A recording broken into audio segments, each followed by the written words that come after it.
morning. Nice to see you guys. Hope you're doing well. We are in week 3. Sorry, it took me a minute. We're in week 3 of this series called Walk Worthy. And to kick us off today, I want to start by reading the passage that this series is centered on. And that's Ephesians chapter 4, verses 1 through 3. And if you've been following along and you're like, really? Ephesians chapter 4, verses 1 through 3, and you're starting to be like, I'm like getting tired of that. I'm familiar with it. Good. That's awesome. I want this to be like soaked in. I want you to be able to recall it. I want you to know it. I do. And I think it's because there's something here that I just think is so profound and so powerful for us and where we are and who we are as a people, as a church, and as followers of Christ. So let's start together. This is Paul writing from a Roman prison cell to the church in Ephesians 4, verses 1 through 3. He says, I, therefore, the prisoner in the Lord, beg you to walk in a manner worthy of the calling to which you've been called, with all humility and gentleness, with patience, bearing with one another in love, making every effort to maintain the unity of the Spirit in the bond of peace. Week 1, Glenn talked to us about this idea of the calling to which you've been called. And that's that we're all called together to be a church. We're united together in Christ. He makes us worthy. Week 2, we talked about this idea that you have worth inside you already. It's not something you go out and get. You have this. And then we looked at verse 2 and we said, so let's look at some of those attributes where Paul says this is what it looks like. And we talked about humility and we talked about gentleness. And today we're going to take one little step forward and we're going to look at when he says with patience. And I know normally we would work through like a whole passage, a whole thing, but I want to spend our day looking at this one idea, this one word called patience that Paul's challenging us to here. And so to do that, let me start this way. You know, there's a phrase that I have come to recognize we hate. Not everybody, most people though. And it makes you grimace. When you hear this, most of us will go like, oh, really? Oh gosh, like we'll grimace, we'll pull back. When you hear this phrase said, and it's said by teachers, it's said by professors, it's said by leaders, it might even be said by your boss at some point in time, or anybody who's leading a group of people, or whatever this is, this gets said and people just pull back from it. And that phrase is this: you are going to be assigned a group project, right? Yeah, you feel that. You are going to be assigned a group project. And you're like, well, that's kind of cool. And they're like, and you don't get to pick your group. And you're like, I'm out, right? And we feel this. I think it's fun. I'm like, oh, I get to work with people. I recognize just through time and experience, that is not how most people think of this. Many of you are shaking your heads pretty hard right now. And it struggles. I remember I came home just a little bit ago and my daughter walks in the door after school and I look at her, I'm like, hey, how was your day? And she's like, not great. And I said, yeah, you want to tell me about it? What's going on? And she said, I got put in a group project today. And I said, okay. And you don't like that? And she was like, well, we got in a group and like 2 people in the group were like, well, we don't really like this and we don't really want to do any of this. And she's like, and I'm thinking in my head, too bad. We have to get a grade on this and there's more than just you. And so we got a partner. And they were like, and she's like, and then so they just like sat back and didn't do anything. And then another person suddenly just disagreed with where the rest of the group wanted to go. And they started to just do their own thing. She's like, Dad, it was chaos. We like argued the whole time. And I said, yeah, that sounds like a group project sometimes. That can be hard. You got to figure out how to work with people and things. And she just rolls her eyes at me like, not what I came for. Your nice advice. You know what I mean? And then she looks at me and she says a phrase that many of us will say from time to time. And she goes, sometimes I think it would just be so much easier if I could just do the assignment or the project myself.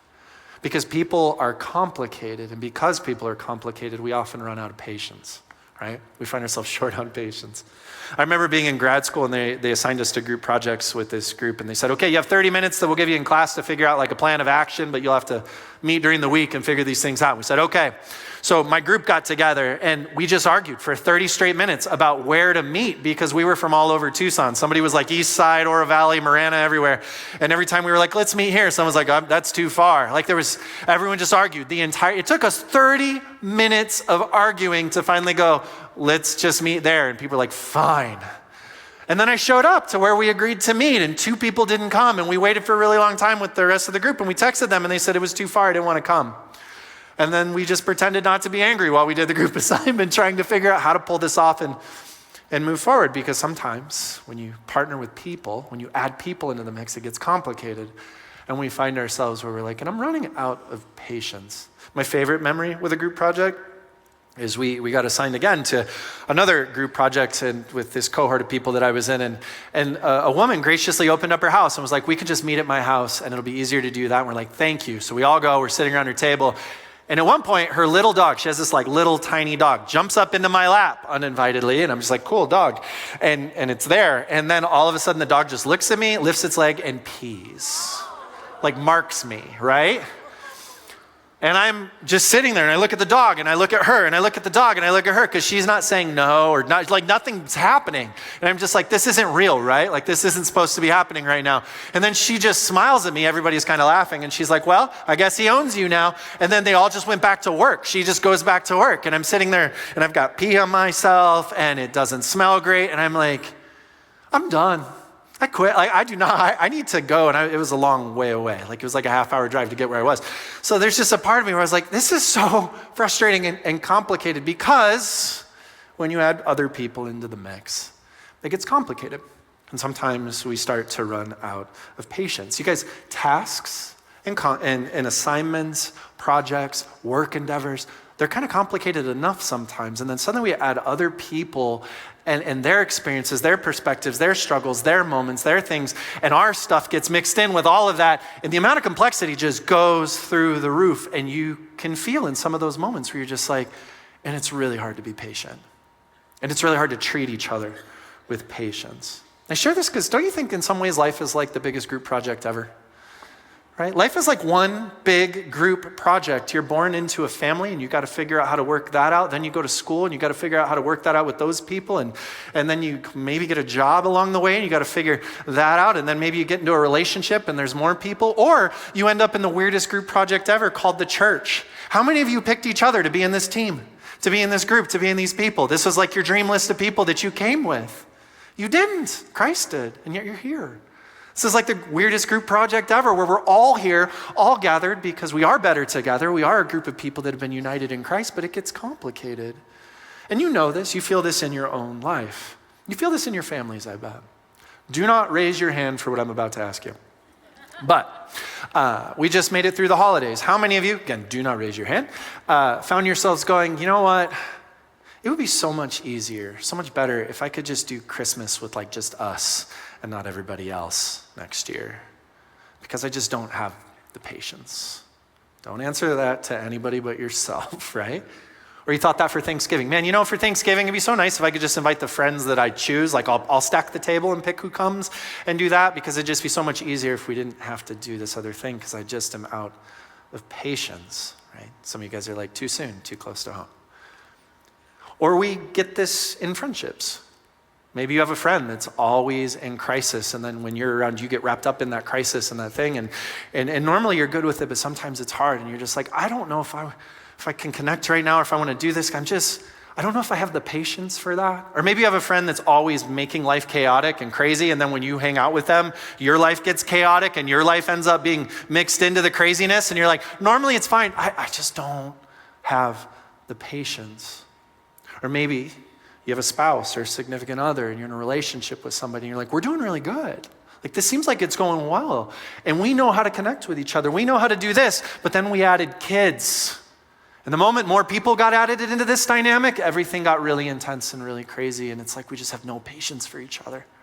It's like we've just run out.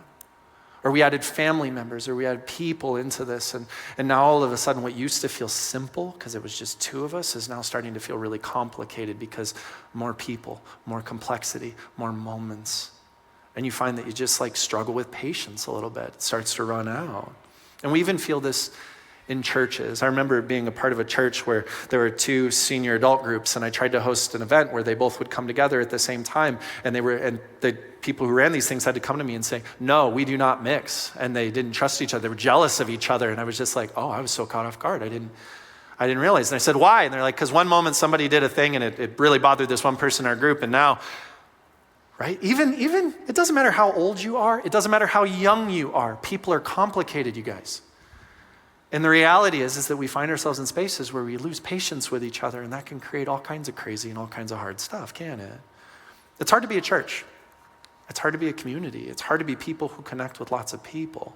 It's complicated now, and it was complicated all the way back when Paul wrote the letter that he wrote, which we now call in our Bibles the book of Ephesians, but he wrote this letter to a church in Ephesus. Right? And that's why he writes. He goes, I can't be there because he's in a Roman prison. I can't come. We talked about this last week. He goes, but I'm begging you. I'm urging you, I'm pleading with you, please walk in a manner worthy of the calling to which you've been called. He's like, you were the church. You started as a group of individuals, and then Christ did something so powerful, something so amazing in your hearts. He literally enfolded you in, and he made you his, and now you're with him. And that means all these other people have done the same thing. Your family, your brothers and sisters, you're united in Christ. You started as individuals, but Christ made you a collective. He made you a group of people with increasing complexity. Because all these people are here and all these people are doing this. And you have this shared experience and the shared purpose and the shared thing, and it's all unified here, so don't break it. I urge you, please walk in the unity that is this thing. And then he gives us these examples of what to do. Last week we talked about gentleness and humility, where it's like it should look like this. Gentleness and humility, treat each other this way. And today we're going to look at this idea, like I said, patience. And we'll spend the whole day really working through this one word. And here's what I want to do. I want to teach a little bit on this. And then maybe about halfway through, I want to turn a corner and help us walk through a process where we maybe wrestle in a personal way with patience ourselves, wherever you might find yourself, and figure out if there's some steps forward that we can take for us here today. So let's start with patience. Paul says, with all humility, right? Walk in a manner worthy of the calling which you've been called. Then he says, with all humility and all gentleness, with patience, bearing with one another in love. So he tells us to be patient. That word, the Greek word that gets translated there in your Bibles for patience, is macrothymia. Macrothymia. I want you to say with me on 3. 1, 2, 3. Macrothymia, right? That's what this word is. And whenever you see macrothymia, I want you to think of this definition. The first time I read this, by the way, I was like, surely that's not a definition, because there's too much in it. And there's all these caveats. It's a state of emotional calm in the face of being provoked, or in the face of misfortune, and then it adds these things, and without complaint or irritation. I mean, normally a definition's like, it's this. And this one, it's like, well, it's when you're facing this, or it's when you're facing this, you stay calm. And also not this, and also not that. Like, that's what's in here. I got this from a Greek lexicon, which if you don't know what that is, think of it like a fancy Greek dictionary talking about interpretation and these different things. And so that's where this comes from. Think of that. It's a state of emotional calm in the face of being provoked or misfortune, and without complaint or irritation. So macrothymia is when something could frustrate you or anger you, something actually real in your real life happens, and yet your emotions in that moment, they stay calm, and it creates this space between what you experienced and how you'll react. It's the space between those two things, between what you experienced and how you'll react. Macrothymia is when something hard or potentially even bad happens, right? We don't have to debate it. Maybe it was something actually bad that happens to you. And before we go straight to, and now I'm offended, and now I'm angry, or now I'm aggressive, or now I'm retreating, now I'm shutting down, now I'm cold shoulder, now I'm all the things.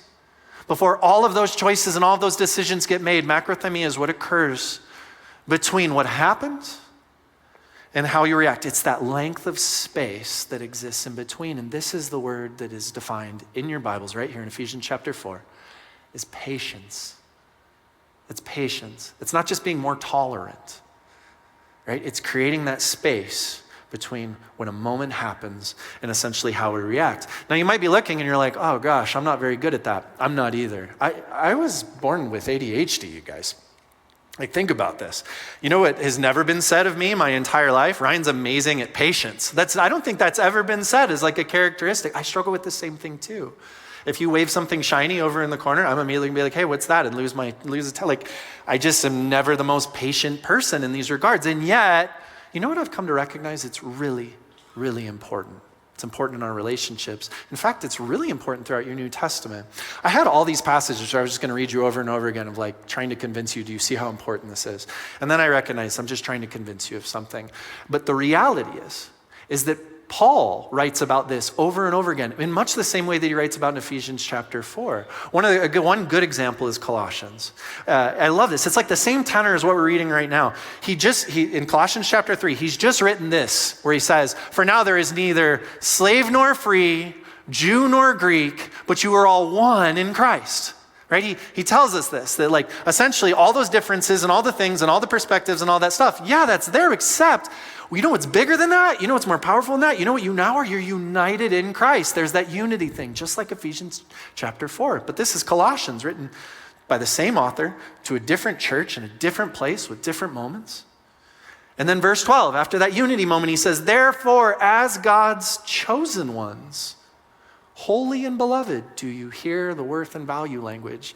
Because of who God is and what God has done and how he sees you and what's true, just like Ephesians 4, just like we've been working through the last 2 weeks, right?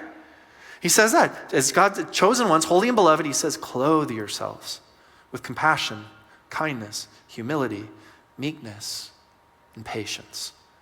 He does this again and again and again. And it's not just Paul. James does this too. How many of us have ever heard that idea in James where it says, be slow to anger? What it's not saying is like, when you're going to get angry, really stretch it out and just do it slowly, right? Really drag people through it. That's what being slow to anger. No, what's he saying? Actually, it's the space between when something occurs and how you react. He's talking about patience there. This is echoed again and again and again in your New Testament. Paul, when he writes the book of Galatians, he talks about this thing that we commonly know of as the fruits of the Spirit. And if you're new to the church or you're new to scriptures, you haven't ever heard that term before, think of like a plant. When you plant the right seed in the right soil and you do the right things to grow it, it yields fruit, right? And the fruit becomes the evidence that this is like a healthy tree, a healthy plant. And he says, here's the fruit of what it is to know that you're walking in the Spirit, that you're trusting in God and walking this out by faith. And he writes this. He says the fruit of the Spirit is love, joy, peace, patience, kindness, generosity, faithfulness, gentleness, and self-control. This is what it looks like when we're centering ourselves in the Spirit of God in our lives and we're walking in it.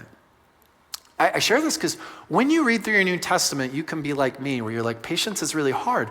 So when I read about patience, I'm like, this is just like a suggestion or it's something that I'm supposed to just try to do better at. But the reality is that when Paul talks about patience and when much of your New Testament talks about patience, it's not just something to try, it's a calling. It really is. There's like a calling on our lives to be patient with one another. And the reason why that's so significant is because when we don't answer this, when we don't practice this, when we don't live this out, we tend to blow up relationships, right?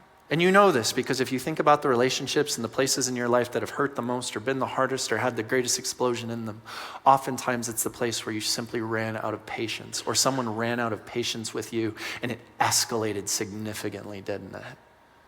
Yeah, when these moments happen, we tend to blow up relationships. This is how that whole thing works. You know, that's why, as a way of thinking about this, something that really helped me is recognizing the way the Greeks and Paul, as he writes this, actually understood that word. The word for patience, right? That's how it was defined. That's the biblical definition I would give you for the word patience. But this word for patience literally means to be long-tempered.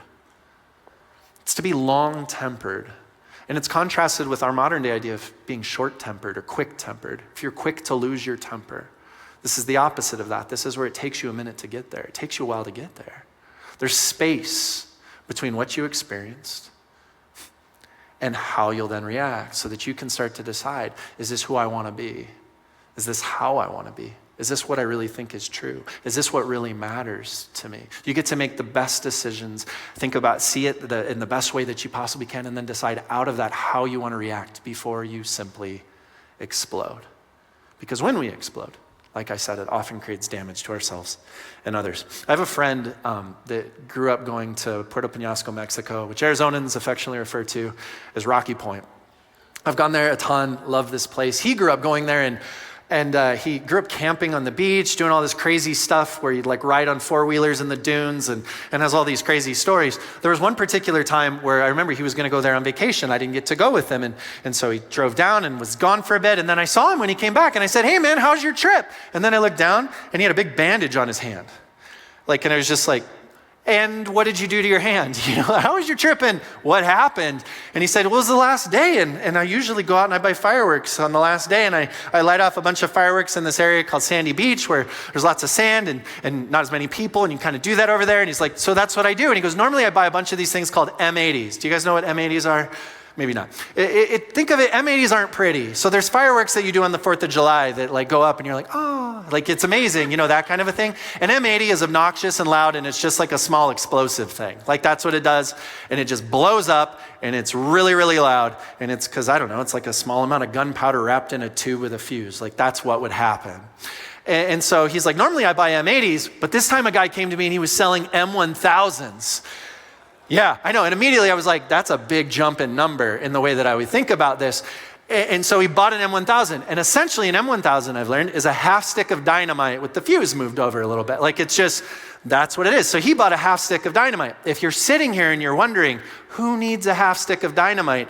Miners? I don't know, like not people under the age of 18, people who mine for like a profession, or somebody who needs to break through concrete of some, I don't know, somebody who needs to do something devastating and destructive. Not him, but that's not how we think. And so he just bought this and now he's at the beach and he's over in the sand and he goes and lights all these other things off. And then I said, so what happened to your hand? And he goes, well, when I went to straighten the fuse, half of it like broke off in my hand. And I was like, and then you decided not to do it, right? And he goes, no, then I decided I just gotta be quick. Yeah, so he leans over and he lights a half stick of dynamite with like a messed up little fuse. And then he goes to run away. When he goes to run away, the thing just explodes. He's lucky he didn't blow himself up and he's lucky he didn't lose a hand. What ended up happening is it severely burned his hand, but all of the rocks and shrapnel shot off of that and embedded himself in his hand, and he had to go get several pieces of things removed along the way. And I know many of you guys are like, that's the dumbest thing I've ever heard. Well, I know, it's why it's a great story, right? Here's why I share this with you. I think most of us are walking around with an M1000 in our hands at all points in time. And I know that's a really weird way to think about it, but even those of us who don't like to get angry, who are suppressors or don't do those things, the reality is you can. You know that you can explode at points and times in your life. You know that you can lose your temper. You know that you can blow up because it all stacks up and you lose your patience and it just blows up. And so we're all capable of that. It's like we're all walking around with an M1000 in our hand and there's just a bunch of other people with lighters and you're like, don't light it. Don't light it. And some people are better at doing that than others for us, right? We all have this. And so what I like to think about, and the reason I share this story with you is because what ends up happening is if the fuse is too short, and this thing that all of us carry around in, we explode. We blow up. When we don't have enough patience and that fuse is too short, we explode and we blow up, and it's often in the places we don't want to. It's often with the people we most care about, and it's often in moments that have the longest term consequences for us that are hard, isn't it? Right? Paul tells us to be long-tempered because if the fuse is too short, we'll hurt ourselves and others. And you know this. It's the moment with a spouse or significant other or partner, or somebody important in your life. I reference this person because for you, if you think about it, that's the person you care about the most. That's the person that you're like, this is one of the most, or the most important person maybe in my life that I have. And I want to have a good connection with them. I want to have a good relationship with them. I want good things and connection and community and stuff. I want that with them. This is one of the most important places that I could possibly do it. But here's what happens. That fuse gets too short sometimes in life. And then you're standing there and that person says something.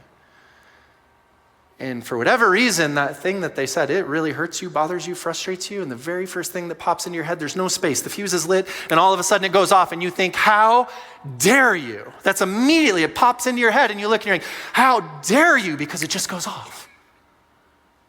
And then you say things that are biting or passive aggressive or harsh, or sarcasm starts flying out. You start to accuse, you start to make fun of, you start to belittle or do those pieces. And then they look and they're like, well, good thing my fuse is locked and loaded and short. And then it blows up and they think, how dare you? And then they start to say the same thing and they start to do this. And in the meantime, think about this. This is why this is so significant. We do these things that hurt each other. We say all these moments.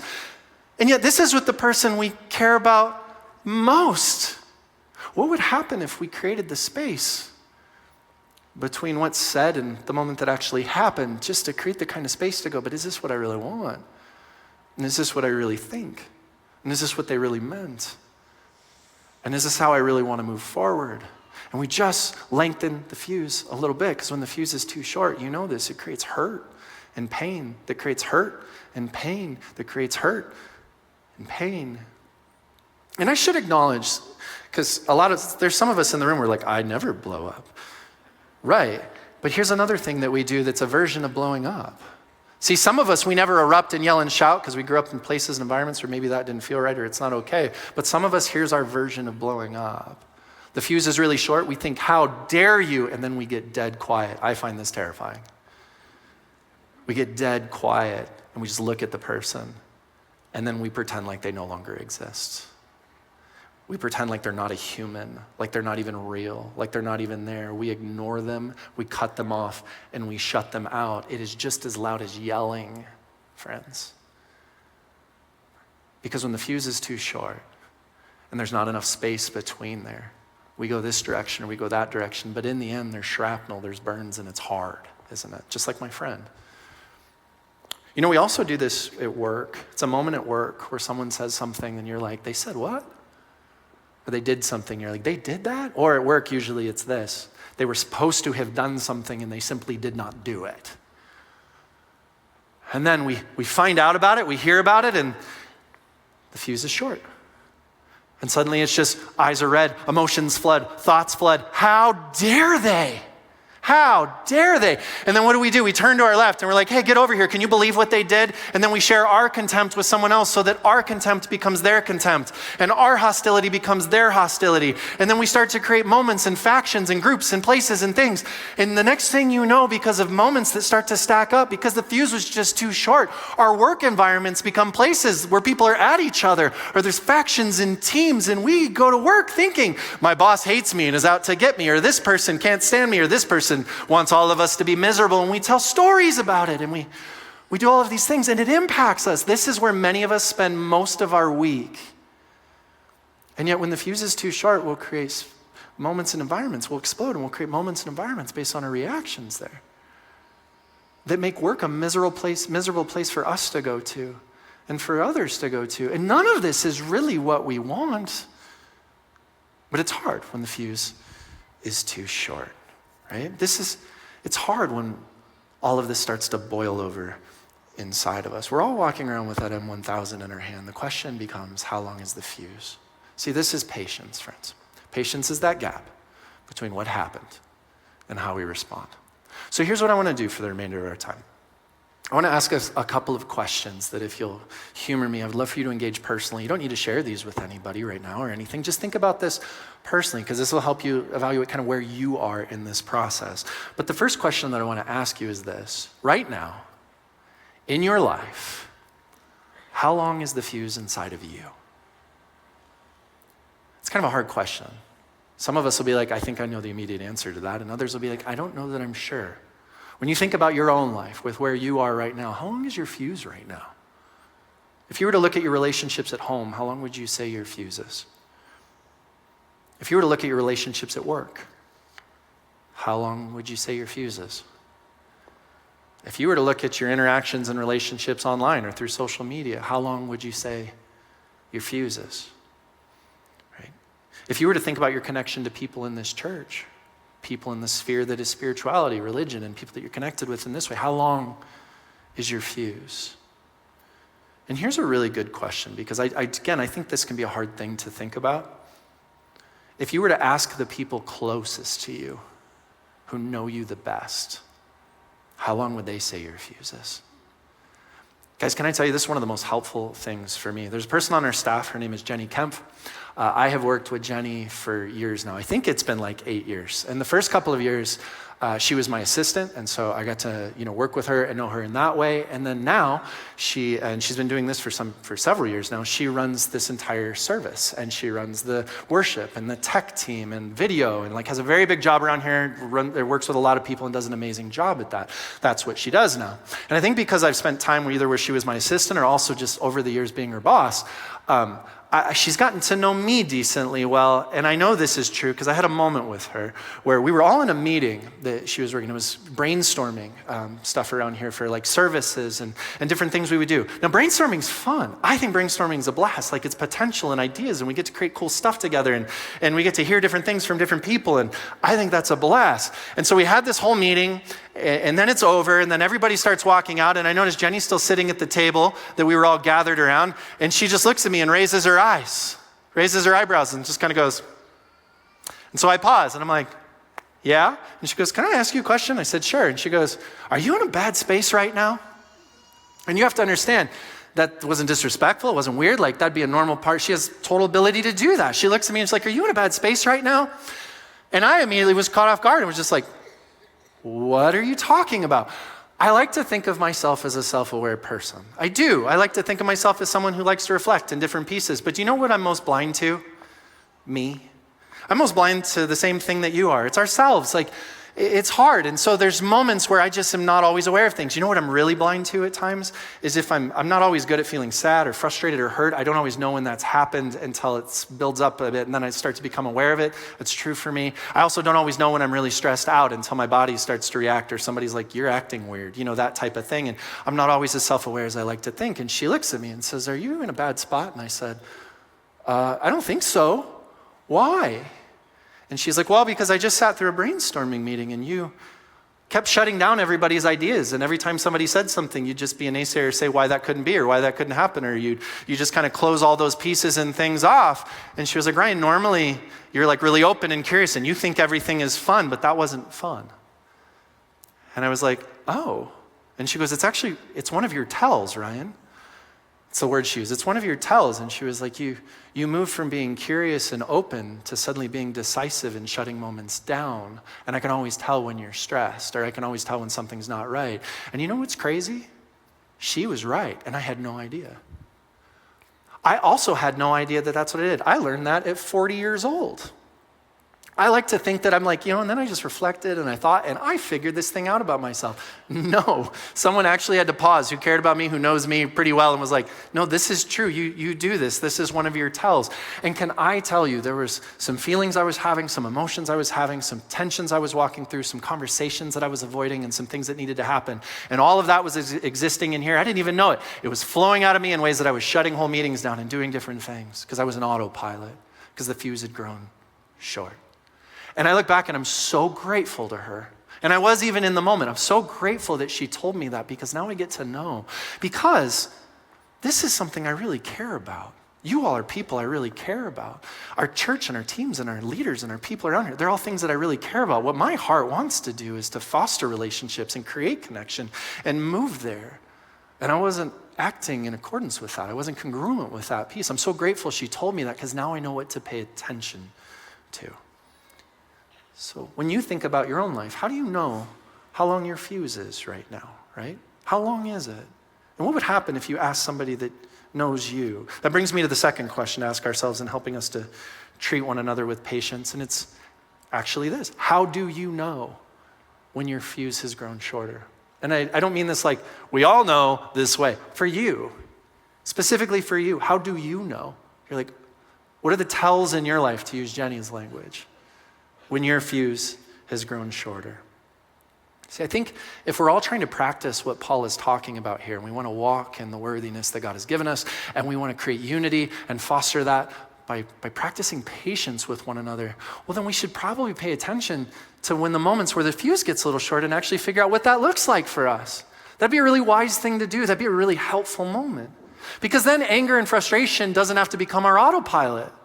Then complaint and irritation doesn't have to just become our autopilot and our automatic. Then lashing out and blowing up and all those things don't have to just become our autopilot. Instead, we actually can pay attention and go, oh, this is one of those moments. All right, my opportunity is to trust God with this and to turn back and to figure out what I need to do here. Because the fuse has gotten a little short, and to know that in my life. You know, for me, I've learned that there's 3 tells in my life. And I wish I could tell you that, Jenny's the only person who told me the one, and I figured out the other 2. 3 people had to tell me all 3 of these. The very first one is when I get angry over dishes in the sink or a messy kitchen. And this is my wife. She told me this, right? I like to cook in my house. I don't know if you're the person who likes to cook or doesn't, but I do, and I do probably most of the cooking in our house. And so because of that, when there's a lot of dishes and things in the sink, I'll get annoyed by that. And that's usually how it goes. Usually it's like, oh, this is frustrating or annoying, and it just stays maybe at that level. But there will come a moment where I come home and I suddenly look at the dishes and I'm like, we need a family conference. Everybody get in here and stare at the evidence. Who hates me? Like that kind of thing. I'm being dramatic, but you know what I mean, right? And then everybody suddenly walks out and my whole family knows this. They're like, oh no, he's in this spot. Like that's where he is right now. And here's what happens. The reason they know this is when work stacks up, when friendships or moments stack up, when I have enough things inside of me that build up that I'm not dealing with, do you know what I do? I come home and I take it all out on the dishes in the sink. And what I'm really saying is, I take it all out on the safest people in my world. They're my family. They'll be here in the morning. That's how I think about it. And we all know that that's not always true for families and moments and things, but it's easy to think that way. They'll love me when this is over. They'll be here in the morning. This will keep happening. And so I'm going to do this here where I feel safe instead of somewhere else where I need to. That's dishes in a sink for me. And I know that's a tell because my wife was like, you're always going to be annoyed by this, but there's a moment where I can tell something's wrong, right? You know the second one, and Glenn told me this? It's when I have arguments in my car with people who are not there. Do you ever do this? Am I alone in this? Where you have, this is a tell for me. And I'm just giving you examples because we all have our things. Right? I'll be driving along, and the next thing I know, I'm arguing with someone like they're in the passenger seat, and they are not there, and I am winning this argument so good. It's amazing what's happening when there's no rebuttal, no person, no vulnerability, no anything. Usually when that happens, it's a tell for me where it's something has bothered me so much that I've started talking to an imaginary person sitting next to me so that I can just get this out.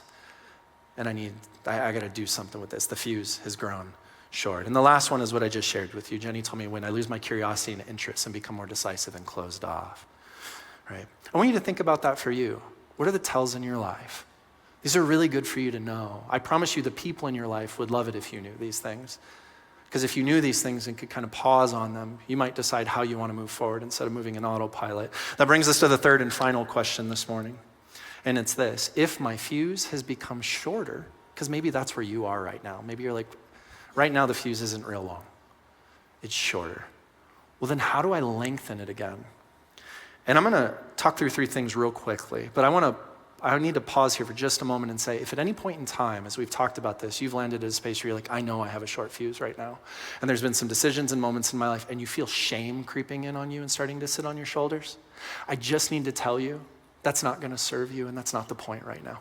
All that's going to do is weigh you down and keep you pinned. The goal of this isn't to shame you into creating change. Shame doesn't create change. It keeps us static. That's not what's going to happen here. What I would love you to do, and the whole reason for sharing this, is to anchor yourself, just like we've been talking about the last 2 weeks. Verse 1 in Ephesians chapter 4. Anchor yourself in the worth and value that is yours. Your worth and your value are not on the line. You are loved by the God of the universe who made you, loves you, favors you, and is with you. Stand in that. Hold that. The reason we're talking about this today is because if the fuse has grown short, here's what I know. You have people in your life you care about. You have communities and relationships and people that you care about. And just like me, there's an honest part of you that goes, I don't always like how this goes, and I just want to find an honest way to make my way forward and figure out who you want to be in creating the space between moments that happen and how we react. See, instead of shaming ourselves or blowing up and recycling, we can stand in our worth and value. And we can be an honest human being. And when you're an honest human being, you get to do three things to lengthen your fuse. And they're this: you get to feel what's yours to feel. That's the first one. Second one, you get to express what needs to be expressed.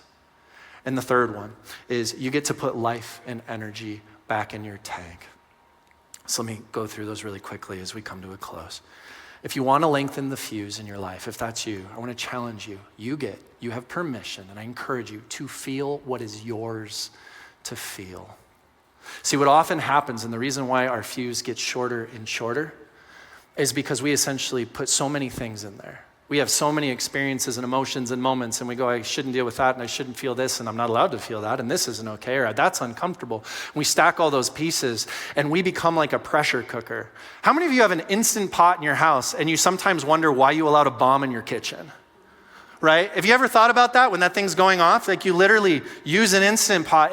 My whole family's like, don't bump it, we're all gonna die. Like, they think and you literally have a pressure cooker. You have like a literal bomb in your kitchen that can blow up if it's not used correctly. Like, we have these things. I think many of us turn ourselves into an Instant Pot. We turn ourselves into a pressure cooker. We just stack and we stack and we stack, and it builds, and the pressure starts to go. And eventually it exceeds what the vessel was created to handle, and it blows up on the people we care about most in our lives around us. That's usually where that happens, or in the places we don't want this to actually occur. And so if you want to lengthen the fuse, usually that means that you have experienced something that has created a feeling or two inside of you, and all you gotta do is figure out, name what that feeling is, and give yourself a healthy space or place to experience it.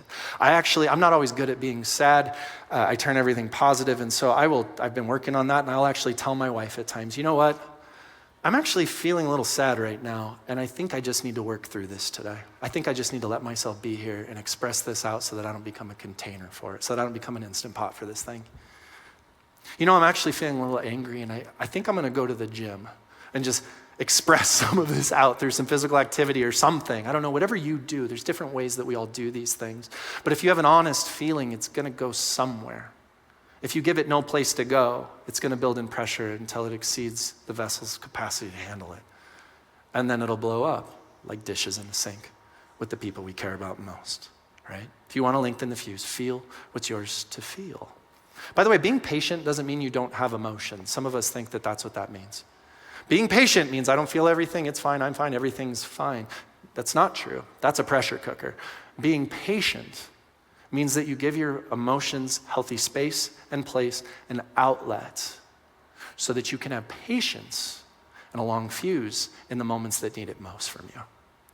That's what that looks like. So give yourself permission and know it's one of the kindest things you could do, not only for yourself, but for those in your life. 2, if you want to lengthen the fuse, you also get to express what needs to be expressed. Let me ask you this question. Is there a conversation in your life that you have been avoiding, or a moment that you have been avoiding, but it's messing with you, it's in you? It is like that pressure cooker inside of you, and you need to have it. And here's my challenge. Don't go have that with everyone else except the person that you need to have it with. That will not solve it. It'll feel good for a moment, and then it will get worse. That's how that usually goes. But rather, go and have it with the person that you can. And I recognize that sometimes we don't get to do this because maybe somebody's passed away, maybe somebody's no longer in our life, maybe we're in a job where it's not appropriate, or a space or place where that's not permitted. It's really, like, seriously, just is not how that can go. Even in those moments, go talk to somebody. Talk to a friend, talk to a counselor, talk to a pastor, or write it down like a letter to the person. And if you can't give it to them, throw it away symbolically at the end like you release the thing. Burn it. I've seen people do that where they burn it as it's just, I'm releasing this, I'm getting rid of this because this doesn't serve me. I want to create space between what happens and how I react. And here's the last thing. If you want to lengthen the fuse, you get to put life and energy back in your tank. If you are really tired right now, you're going to have a short fuse. Sometimes the most spiritual thing that you could possibly do, sometimes the greatest way to follow Jesus that you could possibly do is to go to sleep. And I mean that. Sometimes it's to get rest. Sometimes it's actually to give yourself the space and place and the rest that you need so that you can show up as the version of yourself that you want to be, that gets to love people really well, just like he does, right? That's a gift we give ourselves into the world. If you are emotionally exhausted right now, and the fuse is short, because it will be if you're emotionally exhausted, you don't just get to keep working your way out of that. That'll wear you down. At some point, you have to pour something back in that is, and here's the phrase I love to use, I steal it from Glenn, that is life-giving to you. It breathes life back into you. Maybe that's a relationship and a connection with a person, and you're like, I need to go have a moment with them. Maybe it's a place you go to. Maybe it is a thing you do. Maybe it is a hobby. Maybe it's just getting quiet and getting away from people. I don't know what it is for you. But pour some stuff back in. And the reason why, that's not selfish. That's the kindest thing you could do for the people in your life that matter most. Because when you do that, you get to show up as the person God created you to be. And the fuse gets to be long enough to have real relationship with people, friends. And lastly, and most importantly, ask God to help you in this. And I mean that. I love the Psalms. David is constantly like, I am so mad, I'm so frustrated, I've lost all my patience, and then he expresses it all out. And it's like the next Psalm is like, you are amazing. Like I'm beneath the shadow of your wings, all these amazing things about, and then I'm mad, and this is hard, and I'm hurt, and then the next one, and he's just expressing all this out. It's actually crazy healthy. God can handle that. You actually can talk with God and say, God, I'm having a hard time here. I am frustrated, and my fuse is short, and I know that's not what I want for the people in my life and the things that matter most. So will you help me? And will you let God, who's actually big enough to hold the whole world, hold you for a moment so that you can rest in his arms, rest in his hands, rest in who he is as you build this piece back up and you lengthen the fuse God seeks to help you in your life. Friends, know that you are his. Know that he has you. And know that because he is with you and because he loves you, you get to stand in all that worth and value and in this giant, crazy group project called life. And this giant crazy group project called the church and relationship, you get to choose to act out of what matters most in treating one another with patience. This is why Paul writes, I, therefore, the prisoner in the Lord, beg you to walk in a manner worthy of the calling to which you have been called, with all humility and all gentleness, with patience, bearing with one another in love, making every effort to maintain the unity of the Spirit in the bond of peace.